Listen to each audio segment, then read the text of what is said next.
Congress party కార్యకర్తలారా, ఏమించి మీ రుణం తీర్చుకోగలుగుతా? నా చర్మం వలిసి మీకు చెప్పులు కుట్టించిన రుణం తీరదు. కాంగ్రెస్ పార్టీ కార్యకర్తలారా, మీ కాలికి ముళ్ళు గుచ్చుకుంటే నా పంటితో తీస్తా. మీకే కష్టం వచ్చినా నేను ఆదుకుంటా.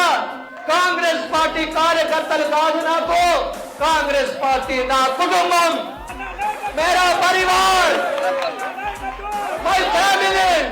కాంగ్రెస్ పార్టీ కార్యకర్తలందరికీ విజ్ఞప్తి, ఈ గజ దొంగ జోగురామన్న ఎమ్మెల్యే అభ్యర్థి ప్రకటించిండ్రు బీఆర్ఎస్ వాళ్ళు. 50,000 మెజార్టీతో జోగురామన్నని ఓడగొట్టాలి. సిద్ధంగున్నారా? సిద్ధంగున్నారా? 50,000 మెజార్టీకి ఒక్క ఓటు కూడా దక్కదని నేను మన అధిష్టానానికి చెప్పిన. కాంగ్రెస్ పార్టీ కార్యకర్తలు తలుసుకుంటే జోగురామన్న గద్దె మీద ఉంటాడా? ఆదిలాబాద్ నుంచి పారిపోతాడు. అవునా?